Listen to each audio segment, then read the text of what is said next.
Hey, coaches, welcome to another online clinic here with Football Scoop. We've got Charlie Skalaski, the offensive coordinator at the Apprentice School. He's going to be talking some perfect plays and empowering your quarterback to make checks at the line of scrimmage. So I want to give Coach all the time he needs to get through this presentation. So, Coach, you got the floor, man. Awesome. Really appreciate it, Coach. Really appreciate you guys having me on during all these crazy times. I know there's a lot of people out there that would jump for this opportunity, so I'm very thankful. Before I get going, guys, again, really appreciate you tuning in. I know there's a lot of stuff you can be doing with your quarantine downtime, but just kind of want to explain how we got to the point of feeling like this was an important thing for us to do. So, the idea of perfect plays, obviously, is a little play on words. No such thing as a perfect play, but our offensive identity is to try and put our guys in the best position possible to move the ball down the field. And the reason we feel that way is because where we're at, we're not getting the best and the brightest. We're not signing any 5-stars at the Apprentice School. And the majority of you watching this are probably in similar situations. There's more have-nots than haves in college football. So I feel like what we do is an effective and efficient way for maybe the teams that aren't the haves, maybe aren't signing the 6'5" cannon arm quarterback and things like that, but are getting kids that are bought in and all that to kind of move the ball and be efficient. That's our big buzzword here, is efficient. So just going to jump right into it. I kind of categorize these into 3 different forms of perfect plays, kind of from simplest to most complex, so that if you're a smaller school, maybe you don't get as much time with your kids or things like that, kind of this first bracket is stuff that I think you can probably jump in and do right away. And then as we get deeper and deeper into this thing, some stuff that's a little more complex, but you got, like I said, you got guys that are bought in, guys that are passionate about football. I think you'll be able to get all these things done. So jumping right in, the first one is kind of the simplest of simple. You all probably do something related to this. Excuse me, didn't mean to draw right there, trying to figure all this out.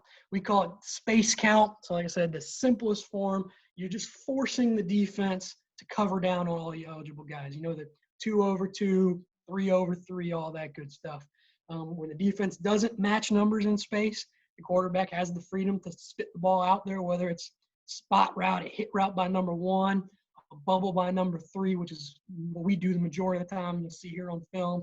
Or you can change it up, number 2, however you want to do it. That third piece, leverage and depth, can also become a factor when your quarterback is a little more savvy, a little sharper kid. For example, we'll see on this very first clip I go to, they're going to have 3 over 3, but for some reason here, they're playing their safety at Earl Thomas depth.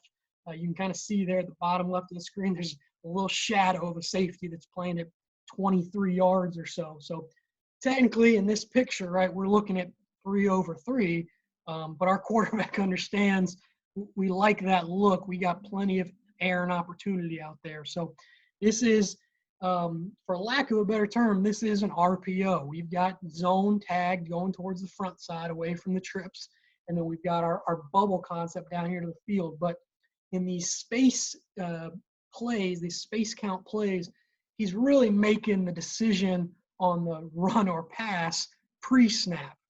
So here he's seeing we got all this air and opportunity out here. He's going to pull it down pretty quickly, spit it out here to our bubble. Guys do a good job making the blocks, and we're rolling. So going to the end zone, you can see him. He's staring out there. He's kind of in shock of how far they're playing it. But he knows he's going to be able to catch this snap and just whip it out there right now, okay? We're off and running, all right? Next clip here, we do the kind of similar thing, but now we're going to incorporate a little bit of motion. So you picture down here to the bottom, they've kind of got an apex guy playing in between the tackle and number 2. They got a safety off at about 12, a corner backed off. So we don't love throwing the bubble to number 2, but as we bring this guy in motion, you can see our quarterback's eyes. He's looking out here. There's no one adjusting. He knows he's going to pull this thing down and throw it. So our mechanics are a little off. You can see his form's not great, and he throws it a little bit behind, but we get this ball out here, and we're in pretty good shape. We got 2 over 2. Safety's back there at about 16 yards. And even with a missed block here by number 1, we're getting up and getting about 6 yards. All right, so in this last clip, you can see no movement there. He's going to spit it out. In this last one now, they've got it pretty well covered down. You can see from the end zone, the big tell, right, is number 10 is going to step out here, and you can see he is not very box conscious right now. He's looking out here. He is making sure we don't get a chance to throw that bubble. So now, even though it's an RPO, all that, the decision's pretty much made pre-snap. And now we're just running our zone read. That guy stays out there. We hand it off and get about 6. So obviously not reinventing the wheel with any of that stuff. People have been doing that for 100 years, 2 over 2, 3 over 3, get it to your athletes in space. The next one we implement is our box count, and we do this a little more often probably. The big thing is quarterback now read something pre and post snap. We use the word indicator to talk about the guy that we're reading. Some people say conflict player. Some people just call him the read, but we call him the indicator. And another big thing that you see, if then, give them less. I always try and give the quarterback a clear and concise rule based on that indicator. So if the indicator comes upfield, we do this. Give the ball unless the indicator does that. Make it clear so that that guy's playing games, he's chopping his feet, anything like that. You eliminate some indecision there by your quarterback. So moving to this box count stuff, okay? We're going to do this here actually with trap. We run a good bit of trap from the gun, and we're in a 2-by-2 formation now, and we're going to read the first backer inside the box there up top. So show it to you here from the end zone. The indicator now is number 2, okay? Right here, our guy number 2. So we've got a wide receiver out wide, a wide receiver in the slot. They're playing our slot guy with this guy off at about 10, so he's not really going to be a factor as we just run that little 5-yard hitch. So essentially, if number 2 hangs in the box, if he's box conscious, run conscious, quarterback's going to pull it down and spit it. If he's eyes outside, if he's shuffling out of the box, we're going to go ahead and hand it off. Thankfully for us, he stays in the box on this one because our center actually busts and doesn't pull on the trap. But you can see he's box conscious, his eyes in here. The quarterback spits it out, and we got our 5 yards right there, okay? Obviously, just watching number 2, give it to you a little faster. He's staying in the box. We spit it out there, all right? Similar concept now, kind of the same idea. It's just 3-by-1, and we're running trap again. So take it back to the end zone here. My guy 36 right here is our indicator. And now you can see he's already leveraged himself a little bit. He's outside the tackle. He's kind of making his decision early. And you can see on the snap, his eyes are looking outside, stepping outside. So we give it on the trap, and we got some room to run. Now, he's the first guy making contact, right? Say, oh, you didn't block the indicator. He's making contact at 10 yards. So we can live with that. Obviously, I think anybody can live with their back untouched to 10 yards.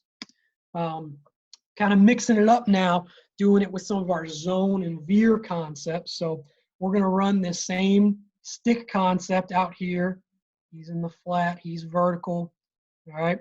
Now, same thing with our indicator. The indicator is going to give us a pre-snap picture and a post-snap picture. All right. On this play, our indicator is this first linebacker right here in the box. So you can see he's hanging in there. He's staying. We're throwing it. So quarterback's just giving a little token fake, kind of turning his shoulders, and then he's getting ready to spit that thing. Now, first thing some people notice, obviously, is we got an unblocked D lineman coming up the field.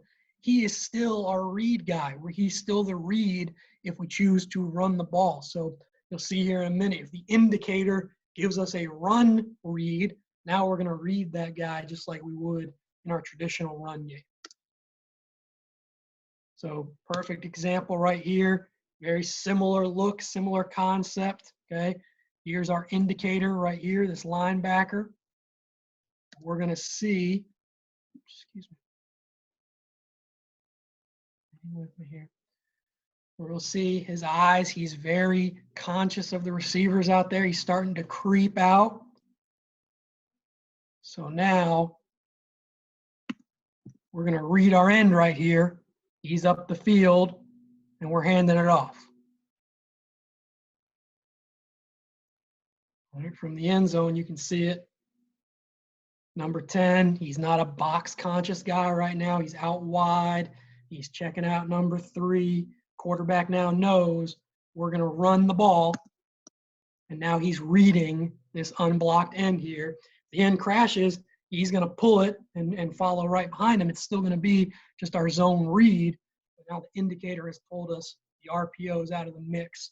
We're getting into our run stuff now. All right. This last one here is one of my favorites. I got this from Coach Brandon Streeter over at Clemson. Sean Watson probably ran this 100 times in his career. This is our quarterback draw stick concept. So everything is the same for the quarterback, the same indicator and all that. But now if the indicator leaves the box, we're going to be running quarterback draw right behind it and actually gain a blocker there with the tailback leading through. So our indicator in this play right here, this Mike linebacker standing right in there. So as we go here, he's shuffling out. Quarterback's just going to take it and go. Love it down here in the low red, loving 3rd and short. You got to just kind of make the decision. How much are you willing to run your quarterback? What kind of kid is he? Is he a kid that can take it the distance for you? Is he a guy that's going to get you the sticks and get down? You got to kind of make that decision when you're going to put this one in. As we teach this back, okay, his eyes are going to go from the indicator to the safety. So, for example, he sees this indicator shuffle out, but the indicator still got eyes inside on the quarterback. So he's going to fall back in eventually. So the back knows I got to go take care of him. If we get a guy, an indicator that on this snap, he's just buzzing out of here, reckless, abandon, not even looking, our back's going to forget about him and work up to the safety that you'll see appear here later in the picture. When I talk about perfect plays, if somebody asks me what's your most perfect play, this is probably my favorite one. Schematically, you're covered up. You're going to block or read 10. Quarterbacks might have to make one miss, but might be able to block them all up and get them going. So probably my favorite one, a little disco stick for us. Last one that we'll kind of get into, obviously the box stuff, a little more advanced than space because your fronts can change. You get an odd front and even front. All these different things can adjust who your indicator is going to be, but still simple enough that if it becomes a big part of what you want to do, you can get there. The front check stuff is a little more complicated for some of the same reasons. You know, you can get the odd, the even, all the split, whatever it's going to be, and you got to help your quarterback know who's going to make that decision for us. So front check is allowing your quarterback to read the front pre-snap and actually adjust the play. Sometimes we're just going to be flipping our play the other direction. Sometimes we're going to be actually checking to a completely different scheme. One thing that we adjusted going into year 2 versus year 1 was changing the verbiage of how you tag it to help the quarterback understand what he's looking for. So, for example, we started using the word alert when we wanted to look for an open A gap to attack.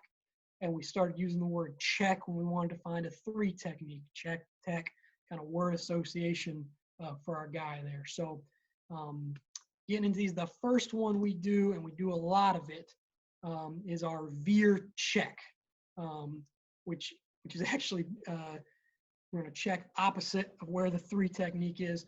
For anyone that's not real familiar with Veer, I know we got a lot of option guys maybe watching that are super excited. We're talking about Veer, especially in the gun. Veer is just another play that we run. We run a lot of zone. We run a lot of Veer, mix in some gap scheme stuff. But for anybody that isn't super familiar with Veer, essentially we're going to be creating down blocks, blocking back everywhere that we can. And instead of in like a zone read, the back crossing the center as we mesh. He's actually just going to stay downhill front side and really read this block right here. So really be more bouncing around there. Quarterback is still going to read our end man on the line of scrimmage here. So when we run our veer check, we are looking for this open B gap. So we do not want to run it to a 3 technique, or when some teams are going to give us a 4-eye. So you can see our quarterback, he's reading the front, he's coming up, giving our guys the code, which way we want to go. Backs don't need to adjust because we're in 2 back anyway. We both know what to do going either way. Now we're off and running our veer. All right. One thing that if you want to get a little dicey with them, you want to mix them up a little bit, you say, Coach, what if we don't want to be in 2 back? How can we still run veer check?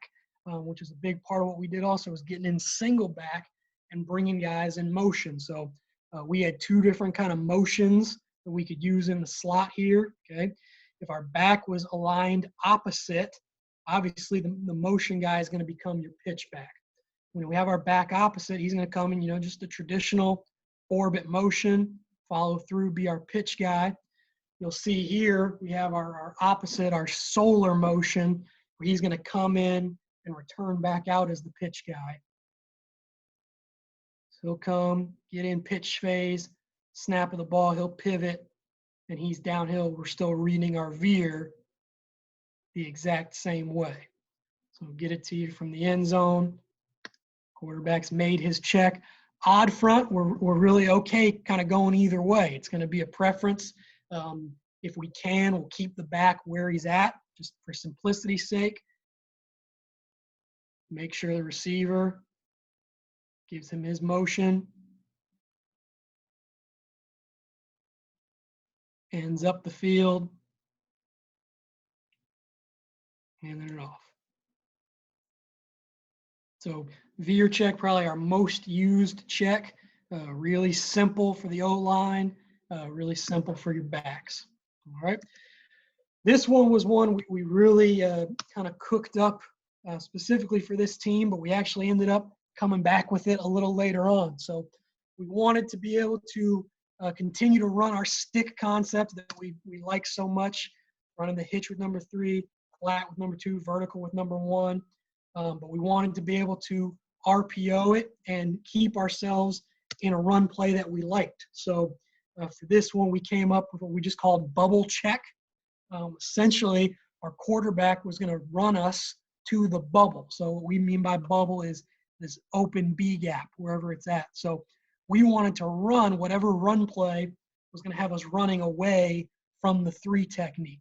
So the quarterback was going to check us between veer and zone read, and then would still have his indicator to tell him whether we were going to throw the stick or be in the run play. So if they stay in this front right here, we would have stayed with veer and kept our stick on. So we would have been climbing to him, back block there, tap and go, here, back straight downhill.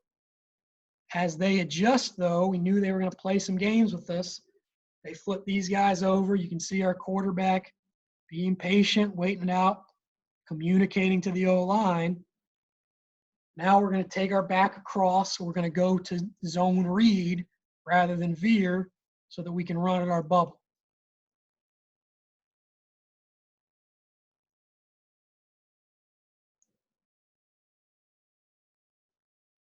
Get a nice little hit front side. So obviously you got to have a kid that's got a little couth about him, a little control of the offense. We were really pleased with 12, really smart, heady kid. But you got to have a guy that understands. It's not so much memorization. It's got to be a guy that understands football a little bit and has the ability to kind of take that control. Now, I don't think that kid's got to be a 5-star.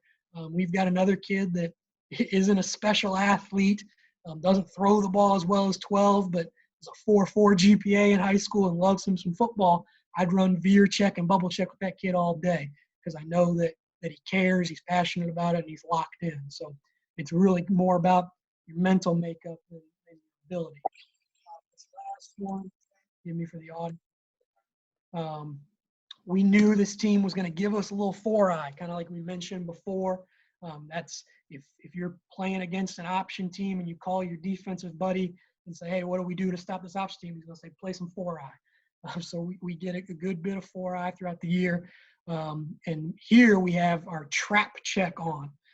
So our quarterback is going to check us away from the 4-eye. So we tend to treat a 4-eye similar to a 3 technique, just because we're talking about a B-gap player. He's just a little bit wider. So we're going to check trap away from the 4-eye. You can see 55, big old boy in there. 12 sees him. See him sliding our back over, letting the O-line know that we're going to flip this trap over to the left. When we call it, the O-line does not have a direction. We signal in trap check, and they're waiting on the quarterback to tell them which way we're going to go. So in a perfect stagnant football world, which we all know doesn't exist, tight end's going to block out. He's going to be there, block down, and we're going to trap this guy, okay? Brevar's well-coached defensive team. They wanted to get after us when we got down here a little bit, so they're going to stun us here a little bit, mix things up. Tackle does a good job recognizing the stunt, saying, I got to take that guy. And now the center's trapping. Well, they got a free guy, obviously, out here, my man right here. But if you're free outside the trapper, you're not making the play. So as rough as this looks right now, actually plays right into our hands, gets us out the gate, out of the shadow of our own end zone. And again, nothing, no crazy play call from our part. We're not geniuses or anything like that. It's all about we put a lot of trust in our man 12 to put us in the right play and get us out of a bad situation and then allow the kids to execute. Again, I know that's a lot of stuff really quick. If people have questions, more than happy to answer them. Really think our guys did a great job just learning the fundamentals. A big piece of it is big man right here next to me, our offensive line coach, Elton Brown. It's a huge part of what we do. Being a first-time coordinator, having a great offensive line coach was kind of my number one priority. And getting a guy like Coach Elton Brown is former NFL player, UVA All-American, and most importantly, loves on the kids, man. This thing wouldn't go without him. So very appreciative of him. And you guys got any questions, I'm more than happy to answer them. Hey, I got a few for you, Charlie. So I know a lot of high school guys, especially, and some small college guys that would love to run trap from the gun that just haven't found a way to get it cooking. What are some keys you found to having success running trap from the gun? Yeah, big thing is you got to take the fear out of your offensive linemen. You got to let them go shoot their shot, and if they're going to miss upfield, kind of like we were talking about on that clip. If a guy's free outside the trap, it's not going to make a difference. And as much as you're teaching those guys to be fearless and go, the back's got to be the same way. Trap is a quick hitting play. That's why, like you're saying, a lot of guys are a little nervous to run it from the gun because it takes a little more time to develop. The back's got to trust that they're going to get it clear for them and shoot out of there like a gun. And those guys can't be afraid to shoot their shot. Trust me, we have some clips running trap from this past year where a young guy was in there and he was kind of pitter-pattering, maybe not running, shooting his shot like he should have, and we're getting blown up because the guy's not taking it with reckless abandon and just going. You can get your kids to do that, and they can buy into it, shoot their shot, and hit it with gas, you got a chance. You just tell them that running back, they're hitting downhill right at the butt of the center as hard as they can? Is that what you're telling the backs? Depending on the front, so I tell them the butt of the down block. So if we get like a shade in there or a 2-eye, might be a little bit wider, but they're going to find that first down lineman play side. We're going to be right off his butt as tight as we can. As a quarterbacks coach, how much are you harping on quarterback footwork during your RPO stuff? Is that something that you're a stickler on, or do you want them getting comfortable throwing from unique platforms? Yeah, I think that's the buzz thing with quarterbacks now is unique platforms, and everyone's like, "Oh, look at Pat Mahomes! Look, man, you can't practice enough to be Patrick Mahomes." I know all the quarterback gurus, they got their kids out there throwing from unique platforms. They're not going to be able to throw like Patrick Mahomes because you got him throwing out of slot 10 times every Tuesday. Um, for me, it's just about getting the stinking ball there. I don't care if you do it underhand, left-handed. It just let's get the ball to our guys in space and get going. So you can see the way we do it. A lot of times he's making that decision to hand it off or throw pre-snap anyway. So I'm not a big stickler for, hey, I really need you to ride that zone before you throw this hitch. No, let's get the hitch to our athlete and let him get going. So as far as that stuff, it's more about, hey, getting your regular. It almost becomes quick game at that point.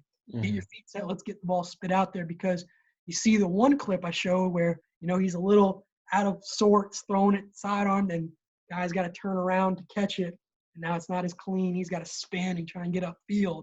I'm more about let's get the ball where we want the ball, whatever it takes to do that. Right. Even if it means, NFL terms, F the fake, and let's get it out there. Yeah, one of the coaches we were talking to last week, it might have been Josh Shattuck at Elkhart in Indiana. He was saying, your footwork isn't quite as important in the RPO game because most of the time, if you're pulling it, you're throwing to a wide open guy. So it doesn't need to be, fitting it in through windows and kind of stuff like that. So, but it's always fascinating to hear how different guys are handling that kind of stuff. So, how about Veer from the gun? What are you telling quarterback footwork wise in Veer from the gun? Yeah, I love some Veer from the gun, man. Kind of picked that up in my time at Charleston Southern with Jamie Chadwell and Gabe Gardenia. The reason I love it is because so many people are afraid to run it. They think it's some mystical play that only option gurus can run. But for us, quarterback footwork, we're going to get completely balanced, almost like midline that some guys run, except we're not so worried about backing up off the midline. We teach it baseball stance. My quarterback completely pivot, almost like he's in a batter's stance. And then just like everything else, ball's going to be on your back hip. You got from the time it gets to your front hip to read it out and make your decision. Our back footwork, he's basically straight downfield. We take a little 45-degree gather step, and then we don't want any crossover. We don't want any leaning. We want him out of like a cannon shooting downhill. So try and keep it simple. Our quarterback will take a drop step and then balance step. So he'll drop to about 45 degrees from his gun position. Then the opposite foot is what brings him to balance, getting that baseball stance where he's turned perpendicular with the line of scrimmage. Perfect. Thanks a lot, Coach. Thanks for hopping on, talking some ball with us. Here's Coach Skalaski's Twitter. If you have any questions, feel free to reach out, and we'll be back with another online clinic here soon.